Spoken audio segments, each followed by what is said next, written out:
Wilfred Ruprecht Bion DSO was an influential British psychoanalyst, who became president of the British Psychoanalytical Society from 1962 to 1965. Bion has been twinned with Jacques Lacan as inspired by Tsar analysts, who demand not that their patients get better but that they pursue truth. Bion's ideas are highly unique, so that he remained larger than life to almost all who encountered him. He has been considered by Neville Symington as possibly the greatest psychoanalytic thinker, after Freud. Military service. Bion was born in Mathura, northwestern provinces, India, and educated at Bishop's Stortford College in England. After the outbreak of the First World War, he served in the Tank Corps as a tank commander in France, and was awarded both the Distinguished Service Order and the Croix de Chevalier of the Légion d'honneur. He first entered the war zone on 26 June 1917, and was promoted to temporary lieutenant on 10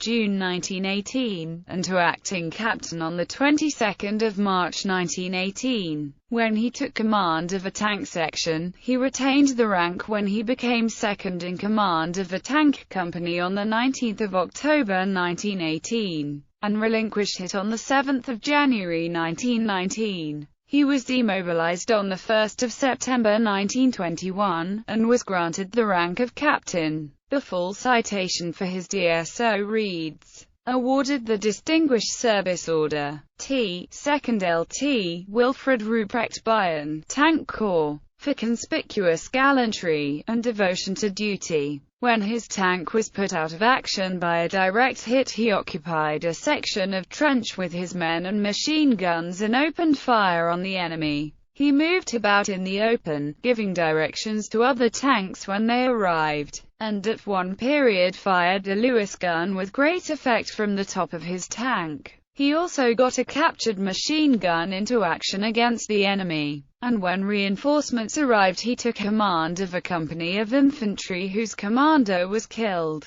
He showed magnificent courage and initiative in a most difficult situation. Bion's daughter, Parthenope, raises the question of just how her father was shaped as an analyst by his wartime experiences, underpinning Bion's later concern with the coexistence of regressed or primitive proto-mental states alongside more sophisticated one. Career. After World War I, Bion studied history at Queen's College, Oxford, earning a Bachelor of Arts degree in 1922. Then studying medicine at University College London. Initially attracted to London by the strange new subject called psychoanalysis, he met and was impressed by Wilfred Trotter, an outstanding brain surgeon who published The Famous Instincts of the Herd in Peace and War in 1916, based on the horrors of the First World War. This was to prove an important influence on Bion's interest in group behavior. Having qualified in medicine by means of the conjoint diploma in 1930, Bion spent 7 years in psychotherapeutic training at the Tavistock Clinic, an experience he regarded, in retrospect, as having had some limitations. It did, however, bring him into fruitful contact with Samuel Beckett. He wanted to train in psychoanalysis, and in 1938 he began a training analysis with John Rickman. But this was brought to an end by the Second World War. He was recommissioned in the Royal Army Medical Corps as a lieutenant on 1 April 1940, and worked in a number of military hospitals, including Northfield Military Hospital, where he initiated the first Northfield experiment. These ideas on the psychoanalysis of groups were then taken up and developed by others such as S.H. Folks, Rickman, Bridger, Main, and Patrick de Maire. The entire group at Tavistock had in fact been taken into the army, and were working on new methods of treatment for psychiatric casualties. Out of this, his pioneering work in group dynamics. Associated with the Tavistock Group, Bion wrote The Influential Experiences in Groups, London. Tavistock, 1961. Experiences in Groups was an important guide for the group psychotherapy and encounter group movements beginning in the 1960s. and quickly became a touchstone work for applications of group theory in a wide variety of fields.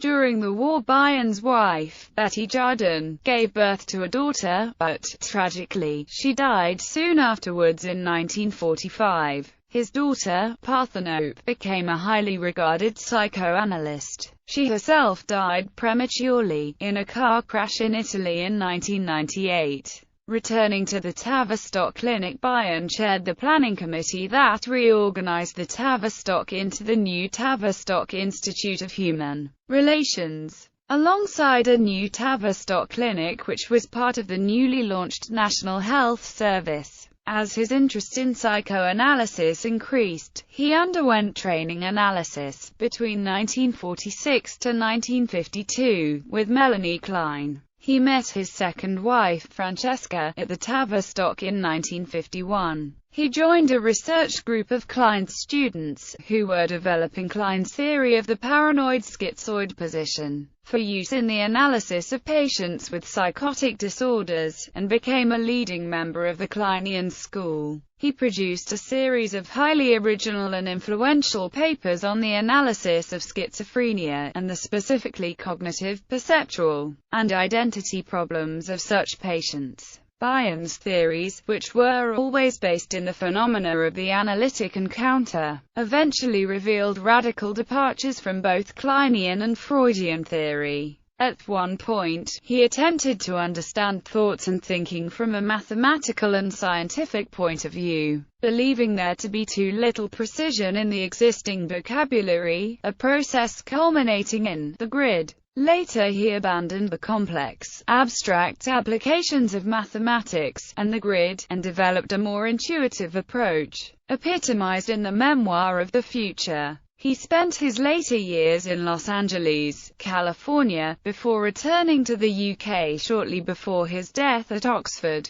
He left a reputation which has steadily grown both in Britain and internationally. Some commentators consider that his writings are often gnomic and irritating, but never fail to stimulate. He defies categorization as a follower of Klein or of Freud, while Bion is most well known outside of the psychoanalytic community for his work on group dynamics. The psychoanalytic conversation that explores his work is mainly concerned with his theory of thinking, and his model of the development of a capacity for thought. Group dynamics, the basic assumptions. Wilfred Bion's observations about the role of group processes in group dynamics are set out in Experiences in Groups, where he refers to recurrent emotional states of groups as basic assumptions.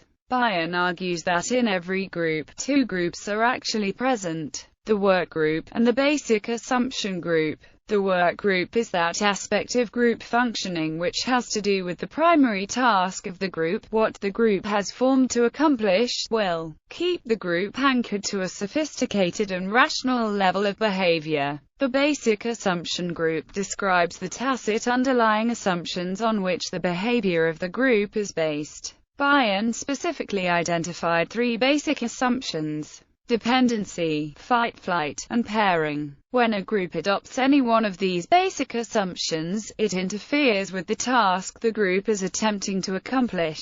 Bion believed that interpretation by the therapist of this aspect of group dynamics would result in insight regarding effective group work. Independency. The essential aim of the group is to attain security through, and have its members protected by, one individual. The basic assumption in this group culture seems to be that an external object exists whose function it is to provide security for the immature individual. The group members behave passively, and act as though the leader, by contrast, is omnipotent and omniscient. For example, the leader may pose a question only to be greeted with docile silence, as though he or she had not spoken at all. The leader may be idealized into a kind of god who can take care of his or her children, and some especially ambitious leaders may be susceptible to this role. Resentment at being dependent may eventually lead the group members to take down the leader, and then search for a new leader to repeat the process.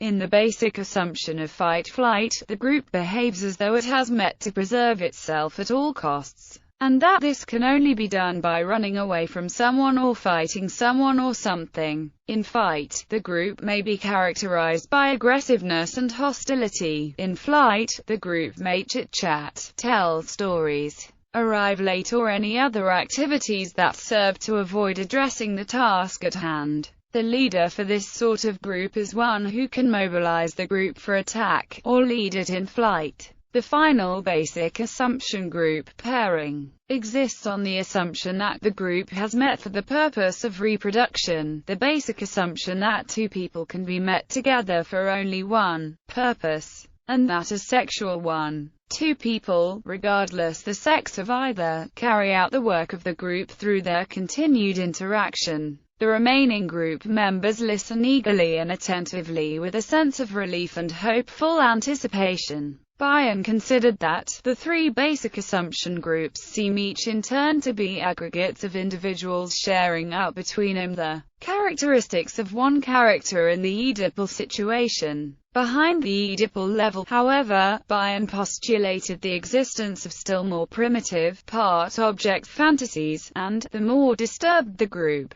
the more easily discernible are these primitive fantasies and mechanisms. Such fantasies would prove the main focus of Bion's interest after his second analysis. Bion on thinking. During the 1950s and 1960s, Bion transformed Melanie Klein's theories of infantile fantasy into an epistemological theory of thinking of his own. Bion used as his starting point the phenomenology of the analytic hour, highlighting the two principles of the emergence of truth and mental growth. The mind grows through exposure to truth, the foundation for both mental development and truth for Bion, emotional experience. The evolution of emotional experience into the capacity for thought, and the potential derailment of this process, are the primary phenomena described in Bion's model. Through his hypothesized alpha and beta elements, Bion provides a language to help one think about what is occurring during the analytic hour.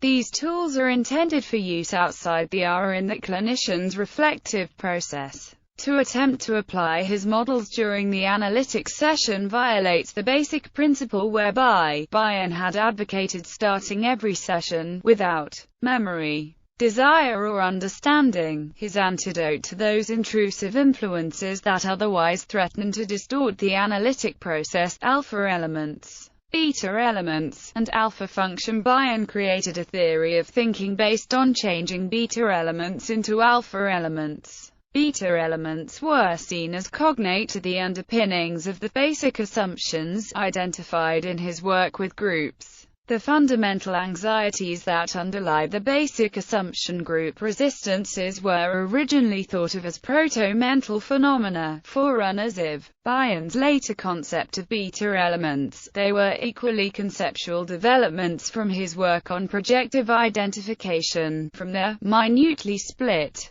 particles Bion saw as expelled in pathological P.I. by the psychotic, who would then go on to lodge them in the angry, so-called bazaar objects by which he feels persecuted and controlled. For these raw bits of experience he called beta elements, to be actively handled and made use of by the mind, they must, through what Bion calls alpha functions, become alpha elements. Beta elements, alpha elements and alpha function are elements that Bion hypothesizes. He does not consider beta elements, alpha elements, nor alpha function to actually exist. The terms are instead tools for thinking about what is being observed. They are elements whose qualities remain unsaturated, meaning we cannot know the full extent or scope of their meaning. So they are intended as tools for thought rather than real things to be accepted at face value. Bion took for granted that the infant requires a mind to help it tolerate and organize experience. For Bion, thoughts exist prior to the development of an apparatus for thinking. The apparatus for thinking, the capacity to have thoughts, has to be called into existence to cope with thoughts.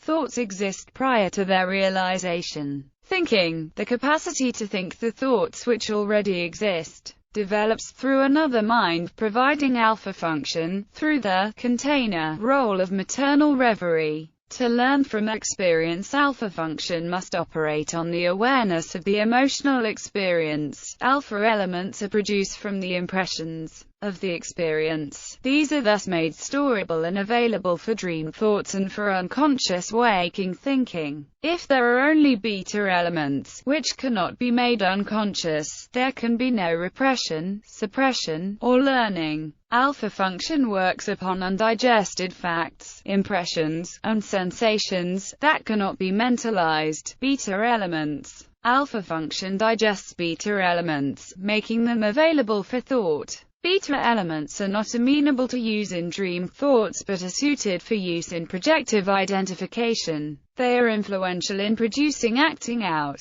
These are objects that can be evacuated or used for a kind of thinking that depends on manipulation of what are felt to be things in themselves, as if to substitute such manipulations for words or ideas. Alpha function transforms sense impressions into alpha elements which resemble, and may in fact be identical with, the visual images with which we are familiar in dreams, namely, the elements that Freud regards as yielding their latent content when the analyst has interpreted them. Failure of alpha function means the patient cannot dream and therefore cannot sleep, as alpha function makes the sense impressions of the emotional experience available for conscious and dream thought. The patient who cannot dream, cannot go to sleep and cannot wake up. Knowledge, love and hate. Successful application of alpha function leads to the capacity to tolerate the actual frustration involved in learning that Bion calls learning from experience.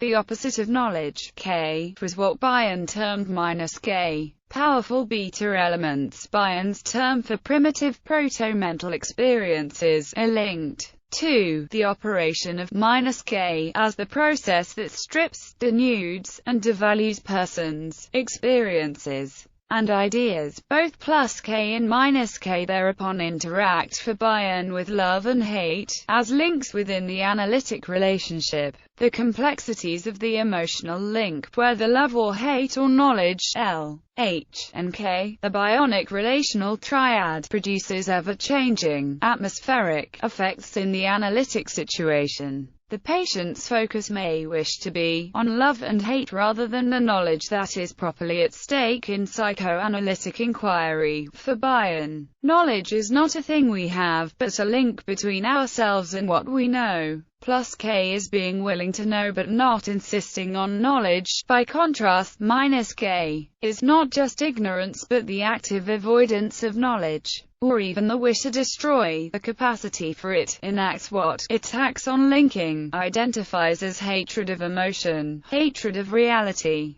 hatred of life itself, looking for the source of such hate. Bion states in Learning from Experience that with regard to the destruction of knowledge, inevitably one wonders at various points in the investigation why such a phenomenon as that represented by minus K should exist. I shall consider one factor only, envy. By this term I mean the phenomenon described by Melanie Klein in Envy and Gratitude. Reversible perspective and minus K, reversible perspective, was a term coined by Bion to illuminate a peculiar and deadly form of analytic impasse which defends against psychic pain. It represents the clash of two independently experienced views or phenomena whose meanings are incompatible. In Bion's own words, reversible perspective is evidence of pain. The patient reverses perspective so as to make a dynamic situation static, as summarized by Etchegoyen. Reversible perspective is an extreme case of rigidity of thought.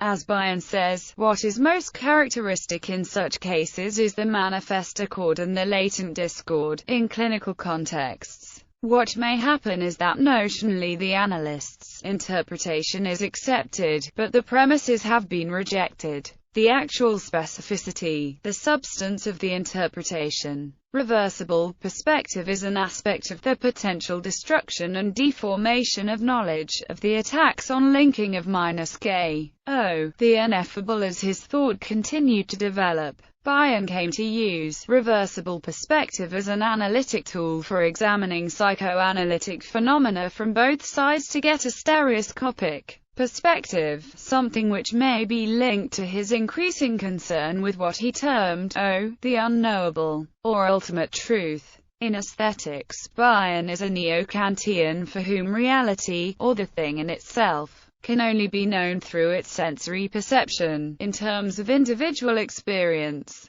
Bion would speak of an intense catastrophic emotional explosion, which could only be known through its after effects, where before he had valorized knowledge. Now he would speak as well of resistance to the shift from transformations involving K to transformations involving O, of resistance to the unknowable. Hence his injunctions to the analyst to eschew memory and desire, to bring to bear a diminution of the light, a penetrating beam of darkness, a reciprocal of the searchlight. If any object existed, however faint, it would show up very clearly. Reverie. Bion's concept of maternal reverie, as the capacity to sense what is going on inside the infant, has been an important element in post-Kleinian thought. Reverie is an act of faith in unconscious process, essential to alpha function. It is considered the equivalent of Stern's attunement, or Winnicott's maternal preoccupation. In therapy, the analyst's use of reverie is an important tool in her response to the patient's material. It is this capacity for playing with a patient's images that Bion encouraged.